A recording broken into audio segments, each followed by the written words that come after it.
Welcome to the Del Walmsley Radio Show. Del challenges the status quo, questions everything, and empowers you to return to your core beliefs to make your life better. If you're ready to hear the truth and get your roadmap to the lifestyle you really want, the next hour will change your life. And now, your host, self-made millionaire, national award-winning investor of the year, CEO and founder of Lifestyles Unlimited, Del Walmsley. Welcome to Del Walmsley Radio Show, where the hype ends and the help begins. I'm your host, Del Walmsley, and as always, we're working on your financial freedom. Today is Tell Del Tuesday, and as always, for 30 years now, we've had couples, singles come on and tell their story. Today's story is a little bit different in that the people that we're going to have on have an interesting background. So with me here today, Don and Carolyn Hoke. Welcome to the show, guys. Hello, Del. How are you today? I'm wonderful, thank you very much. And I'm reading your resume here, Don, and it's interesting, interesting reading, to say the least. Tell everybody what your background is. Explain it to them. What you did with your life and what your expertise is. Well, I'm a recovering museum director. And I want you to know that I'm museum director free since January 1, 2010. So, and by training, I'm a historian of technology. So it's still a passion, and we still enjoy doing that. And actually, Lifestyles is sort of helping out with that. Historian of technology. So that's why you have this thing about the cars and old cars and stuff like that? The antique steam cars, yes. So... But, by background, I have a BA in economics, and I've got a Ph.D. in economic history. And Carolyn has a BA, I forget what in. International relations. Well, that answered that question. And then she's the one in the family with the MBA. Well, as I was reading both of your backgrounds and everything, and by the way, you went to a school. I used to go to the University of Wisconsin. So did you? Okay. Yes, a little background there. But as I was reading, I couldn't help but think these people do not sound like the kind of people that normally join Lifestyles Unlimited. And that's not a slight in any way, shape, or form. It's just, I don't know if it was the Wisconsin or the Canada it just screamed liberalism, massive college education, massive college education for both of you. I mean, you guys got more letters after your name than Carter's got pills. And then to have lived in Wisconsin and Canada, I'm thinking to myself, gosh, how did these guys run into lifestyle? So why don't you pick that up? How did you come from this really academic, highly educated academic background to come to a place like Lifestyles and talk about money? Well, let's see. At Beloit College 40 years ago, I was one of 8 conservative people. And it was funny. I was dating a girl at the time, and she told me afterwards, she said her friends would come up to her and say, well, why are you dating Don Hoke? He's a conservative. And she said, well, he's a nice guy. So, at any rate, after graduation, we went our separate ways. But the answer is basically I was always sort of on the conservative side, and so was Carol. And we met at our 10th reunion. And my goal was to go back and pretend to play alumni football, which I did badly, and drink some beer, which I did well, and tell lies with fraternity brothers and all that nonsense. And she was husband hunting, and she shot me. And I've been trying to get out of it for the last 37 years, but I have not. I've failed so far. But the answer is that it was just something it was just part of our mental makeup. The newspaper I read on a daily basis is the Wall Street Journal. So we always were. That's interesting. I think I was the lone conservative in the University of Wisconsin, although I'm only half conservative. I'm a financial conservative and a social liberal, so I don't really fit anywhere. But that's kind of what I thought when I was thinking that. So let's move on to this thing here. What prompted you, at what point in your life prompted you that you need to start thinking about retirement in some way, shape, or form? Actually, from the very beginning, my first museum job was a city county employee, and they did a retirement program, and we still get $300 a month from them. And then I left and went off to run a museum, and they didn't have a retirement program. So I sat down with my board chair and said, hi, when I get to be 59 and a half, I need a retirement plan. And we were in a little college town, Appleton, which was a wonderful town, and we had a great time. I went to school in Appleton after I got kicked out of the University of Wisconsin for beating somebody up, by the way, just so I can... So you went to Lawrence University? I went to University of Wisconsin Whitewater, is what they called it. I don't know. Oh, Whitewater. Oh, okay. Yeah. Okay. But, so at any rate, he set us up with the basic retirement program that Lawrence is using and all the colleges and so forth use. I don't know if we're allowed to name names, but, they're they have billions and billions in management, and they preach the gospel of save like a maniac and hope to not to outlive your money. Mm-hmm.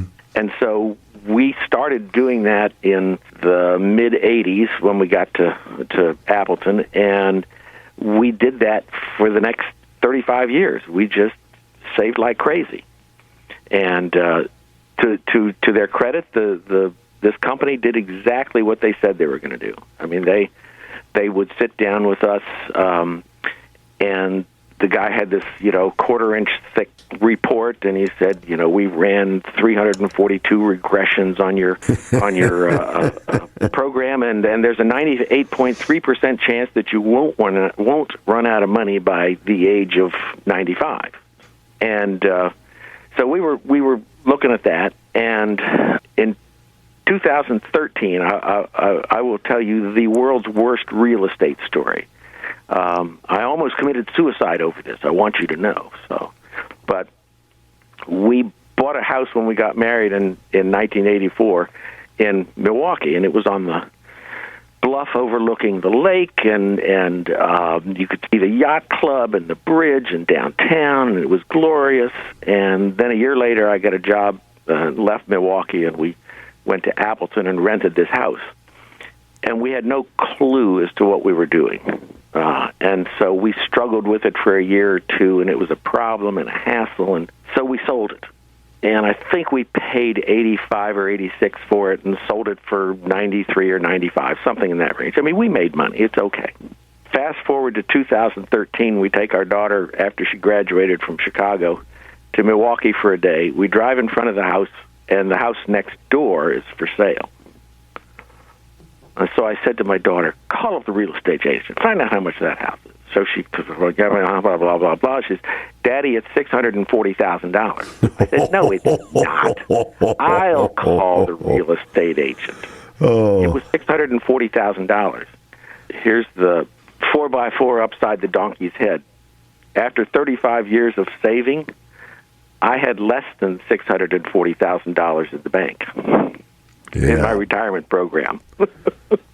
Boy, that is an eye-opener, isn't it? That's unbelievable. Yeah. True story. Absolutely a true story. So, but at any rate, after my folks died, and I won't bore you with that story, we began looking at alternatives. And I'd heard the radio station on Sunday mornings for a couple of years, and I couldn't, there was something about it and our bad experience with real estate in Milwaukee, and so finally I picked up the phone one day and called and chatted with a fellow here in the Dallas office and sort of told him this horrible story and management, and he said, well, we don't manage our houses. We hire somebody to do that. Oh, why didn't I think of that 35 years ago? All right, we're going to take a break right there because that seems like the logical place, and because they're going to kick us off the air in about 2 seconds. So we'll be right back with Don, Caroline Hoke, and the Del Walmsley Radio Show.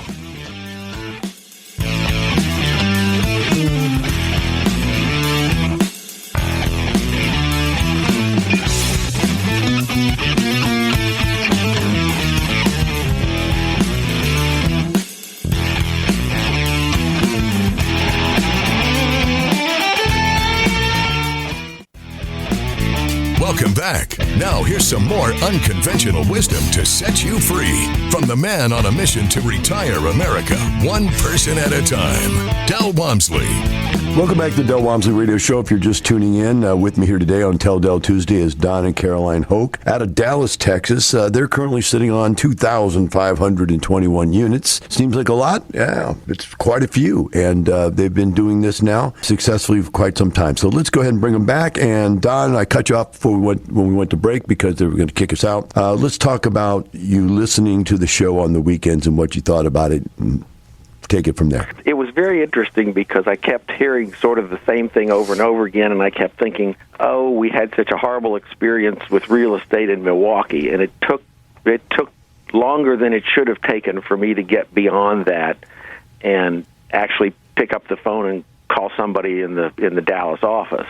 And the thing that hit was the problems that we had were managing two rental properties from 100 miles away, and so we just sold them, and we didn't need the headache. And then I discovered that you didn't do that. That was not the smart thing to do. You hire somebody to handle all those things for you, a property manager.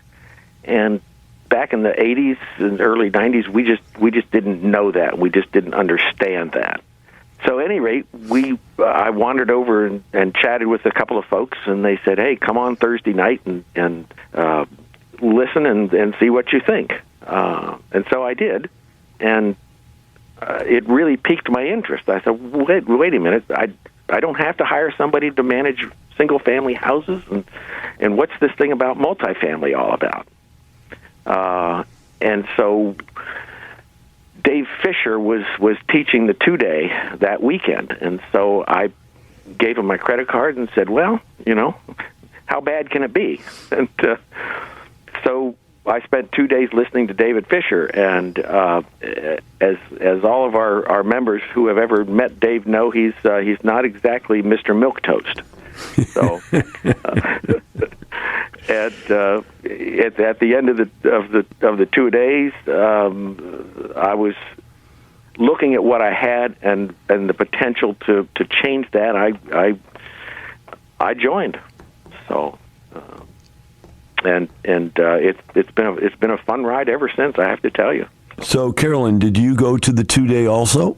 Was that the one where I went on Saturday for multifamily? You went on Sunday for multifamily. Sunday for multifamily, yes. Right. He started talking about this, and I said, okay, we'll take a look and see. I'm the MBA, and I just kind of a little more skeptical on things. But he won me over, and so we looked at our retirement accounts and agreed that he could use his retirement account for real estate, and I would keep my retirement account in stocks. And that way we had this diversification that a number of financial planners talk about. Yeah. That's interesting, yeah. Caroline, this is a personal question, and Sure. I'm asking this because I think it opens up a can of worms that should be opened somehow. And that is, you said that because you're an MBA, you're a little more skeptical. Why would an MBA be more skeptical than anybody else? Maybe it's just my nature. I'm an operations management person. I like, ducks in a row, be able to look ahead and things.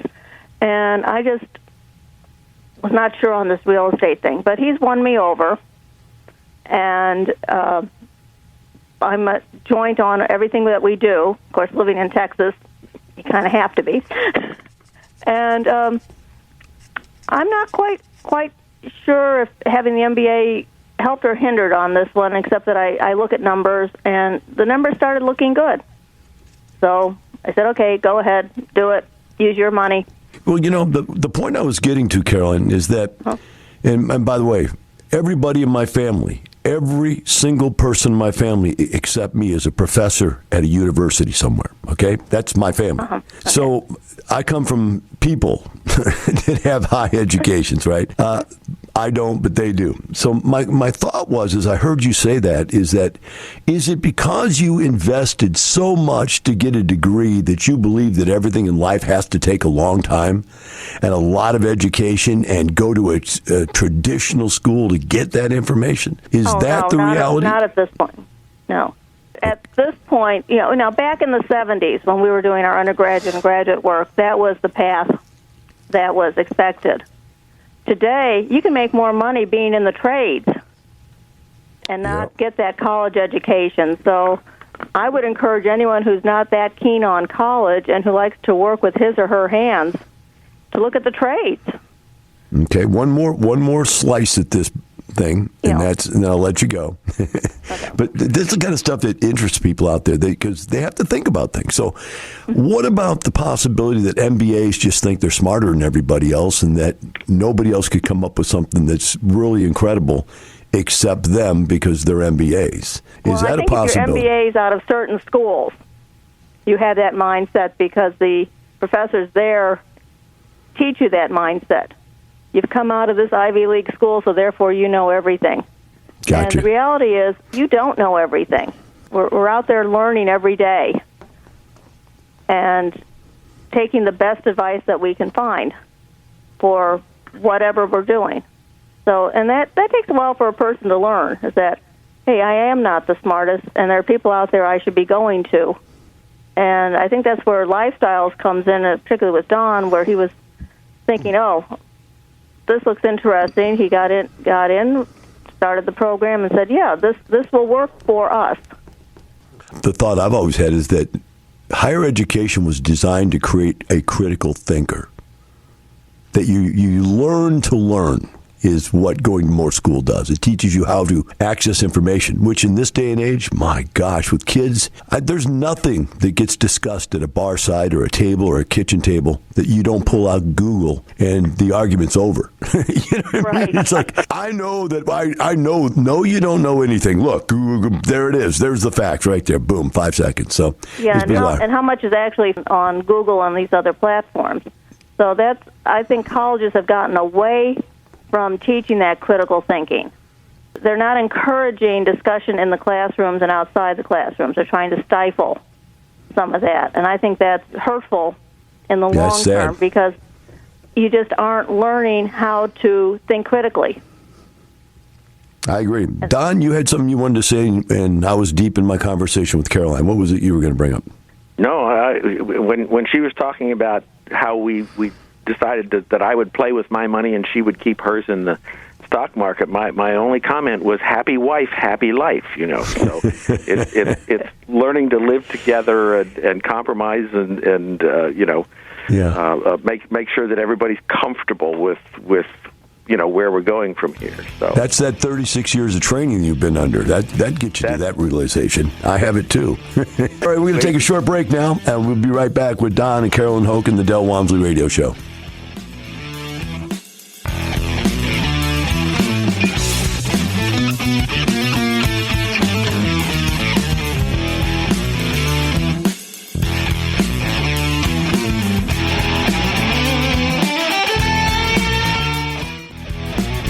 Welcome back. Now here's some more unconventional wisdom to set you free from the man on a mission to retire America, one person at a time, Del Walmsley. Welcome back to the Del Walmsley Radio Show. With me here today on Tell Del Tuesday is Don and Caroline Hoke out of Dallas, Texas. They currently have over 2,500 units as passives, and they're really happy that they don't have to manage real estate themselves to be in real estate. Let's pick this back up here, guys. You went to the 2-day. Caroline, you went 1 day on Sunday. Did you have any aha moments? Don, obviously you had a few. Caroline, what about you? I just basically said it looks reasonable, and let's see what the plan is financially from our retirement accounts and such, and then we put the full amount on the credit card and went forward. So Don, that's a win. You got okay, it looks reasonable, and you spend your money, not mine. That's a pretty good. That's a pretty good halfway acceptance, huh? Well, that was kind of the plan. Was to, we were at the time we were extremely heavily into the stock market. That's how we had deliberately set our retirement accounts, and the market is doing extremely well. But we also realized that we needed to do some diversification, And once we checked into the lifestyles and looked at, the tax penalties for taking the money out of his retirement accounts, and we said, yeah, we can afford to do this, we went ahead with the first purchases. And now I think Don said we're in 21 deals. We're in 21 deals now. We've been in 22, but one of our leads got sick and sold. And it was a real disappointment because it was a great value deal, and we only made 17.17% on our money on 1 year. So that was, like I say, Dale, that was pretty disappointing, just 17%. So. Yeah. So let's talk about your approach when you came out, and this is where Caroline probably should have got excited about it, was coming up with a process, or no, maybe you were the expert in processes. So the process is, let's design this process of how we're going to invest. Are we going to do only local? We're going to do local and far away. We're going to do this state, other states. Are we going to do beginner leads?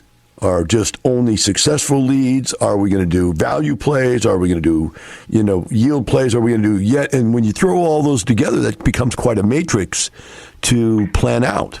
How did you guys see it? Well, I think I was the one that was seeing it, and and you asked about the aha moments, and I will take you back to David Fisher. And there was a partial aha on Saturday when he teased about multifamily, because at that point I was thinking, all right, well, we can buy a bunch of houses. And on Sunday when he starts talking about multifamily, I realized that we had the resources that we'd skip single and go straight into multifamily. And so the thing that I did, as Carolyn says, we whipped out the credit card that night, and the first thing I did on Monday morning was to call Terry and said, hi, I just spent serious money, and it's 9:30 in the morning, and I haven't done anything yet. Tell me what to do. And she did. And the one of the overriding things that Lifestyles teaches is that we have a system and don't reinvent the wheel. And so I went very heavily into the education side of things and got certified as a passive, and did as much of that as I could at an early date. John Pry has become a very good friend, and he was my first passive mentor. And I have to tell you, I drank John Pry's Kool-Aid, and Charles Ho was really helpful as well. He gave a tremendous piece of advice. He said, sit down and read 10 ppms before you invest in anything. And the other thing that I love about Lifestyles is that everybody shares information. I mean, you ask somebody a question and they'll tell you. And that was extraordinarily helpful as we started to look at individual deals.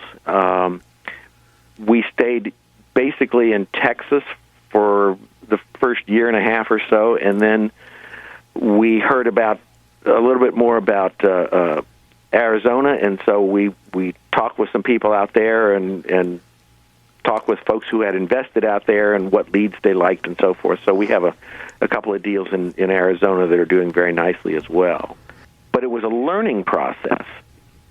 After you've been in it for almost 3 years, this whole thing about value and value deals and yield plays and all of that becomes second nature. But it takes 6 or 8 months to have that fully ingrained in you. And so we're in a number of different deals. Some of them are straight yield plays. Send me the money. We're in a great deal with one of my favorite leads down in South Dallas, and he bought a slum, a big slum, and it's going extraordinarily well. And he, at the beginning, he said, it's deep value, and don't even think about a distribution for the first year. Well, okay, we looked at the numbers. Part of the great training is getting to know the MFQA, as they say, and how to read the numbers. So we've been through a pretty extensive education program, which is extraordinarily useful and helpful. Would you say that you put more weight on the horse or the jockey, meaning the deal or the lead? I'm all in favor of leads, and that took me about 6 to 9 months to begin to understand, and so. But yeah, we're in a number of deals with leads that are doing their second deal. We got in with a couple of fellas that were first times, and 2 of those in particular have turned out extraordinarily well, and so we're in their second deals as well. So I'm a great believer in jockeys and not horses. Okay. Let's talk about diversification. Do you have any need for locational diversification? I decided that after we had most of our deals in Texas, I kept hearing about what was going on in Arizona, and so we looked into that and talked. As I say, we talked with some people, and I like the idea that we're in 2 states at this point. That Arizona is an entirely different market than Dallas, and that's a different market than Houston. So I like the idea that we're diversified. Yes, absolutely. Okay. Let's talk about diversification between value play and yield play. How do you see that? Do you want diversification that way, or you don't really care? I do care. What I look for are deals that have cash flow to begin with. I've bought into the Del Walmsley 3 rules, and the first one is, does it pay cash? And so the answer is yes. So I'm looking at that, but I'm also looking at that 3 to 4 or 5 years down the road, and what does this lead think the value of this asset is going to be? So at this point, out of 21 deals, we have 13 that are paying regular distributions. 4 of them are brand new. Well, not brand new, but within the last 4, 5, or 6 months. And we have 3 guys that are struggling a little bit, and part of that was the Chinese Wuhan virus, and part of that was hurricanes down on the coast, and part of it was, just dumb bad luck, and you can't do anything about that. But that's why diversification is really important, and so as I say, we've got 13 that are paying. I think within 6 months, 15 of those will be paying. One of them I know is a really deep value and won't pay for a year, but he's a lead that we've worked with before, and seeing what he's done since September since July on this deal is just phenomenal. I mean, it's amazing what he's done with an absolute slump. It was 80% occupied, and 2 of the buildings didn't have hot running water, and fences were falling down, and the drug dealers were running rampant, and he has just done a phenomenal job turning that around. But you understand that because you've been through all the training, you've talked with a lot of people, you've made friends, and you understand what he's doing. Absolutely. And then as long as they can tell you that up front, then you do feel comfortable. We're going to take another break, and we'll come back. Don and Carolyn Hoke is going to talk about their social interactions at Lifestyles and how it's brought that to their life. We'll be right back with the Del Walmsley Radio Show.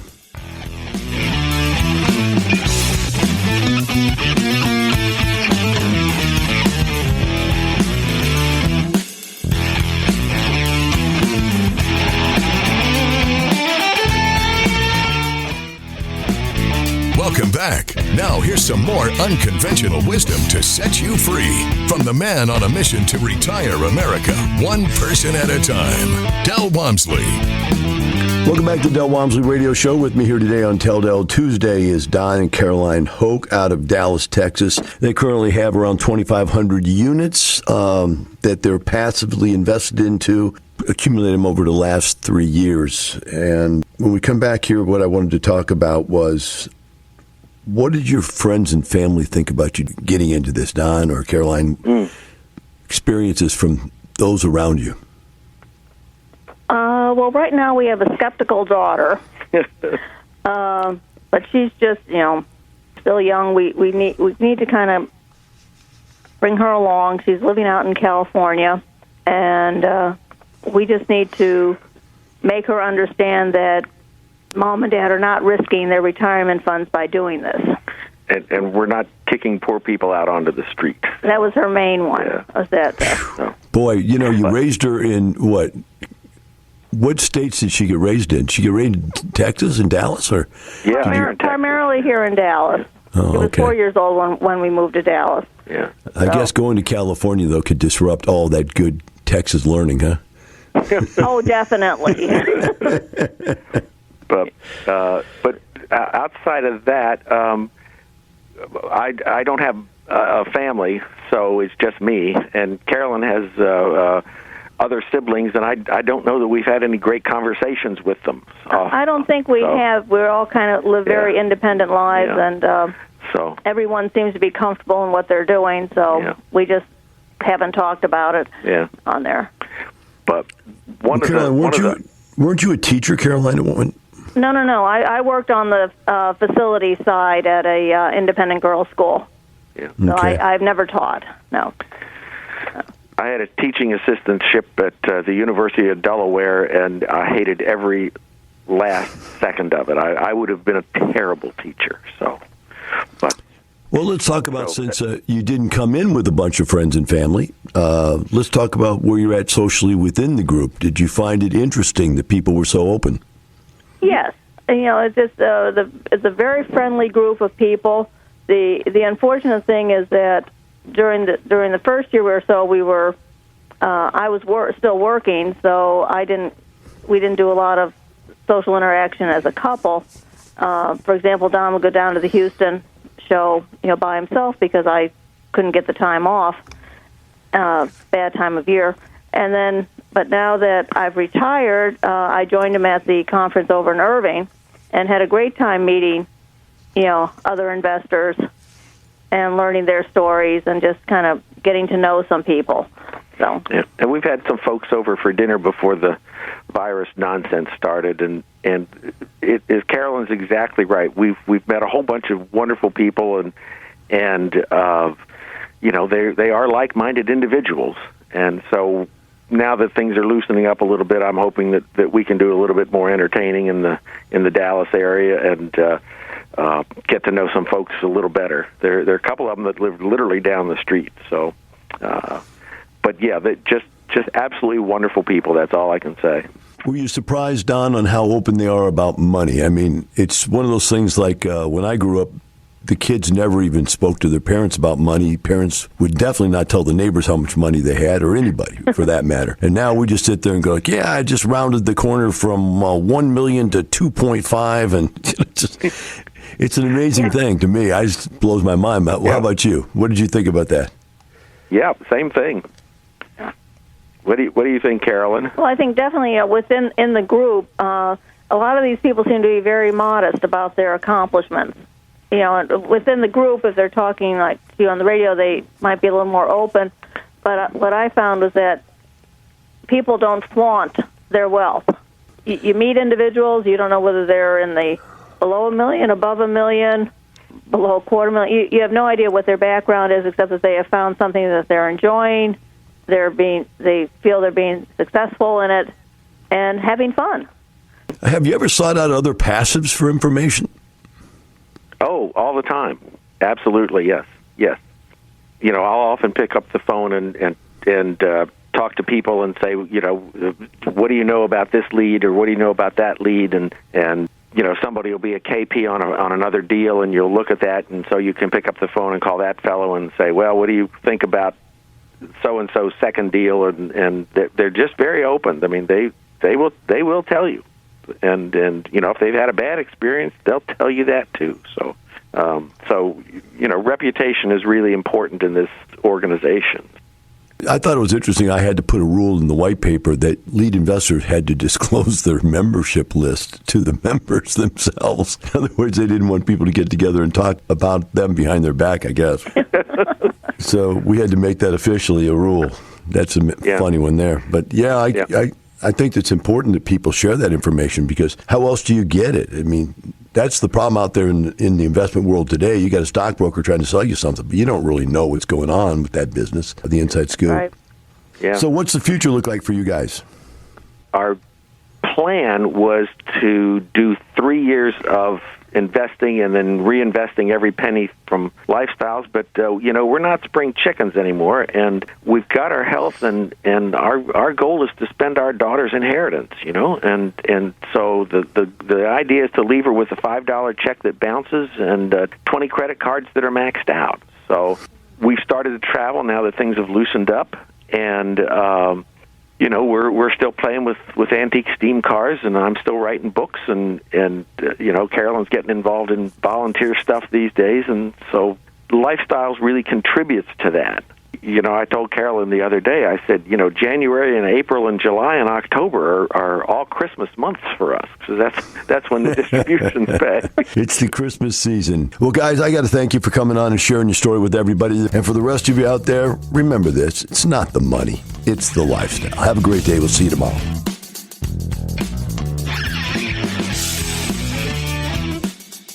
The information and opinions you hear on the Del Walmsley radio show are those of the host, Del Walmsley, his guests, and his callers, and do not necessarily reflect the opinions of this station, its affiliates, its management, or advertisers. The Del Walmsley show is for entertainment purposes only. Please consult a professional regarding your personal investment needs. Nothing presented on the Del Walmsley show constitutes an endorsement, recommendation, offer, or solicitation to buy or sell any product or security.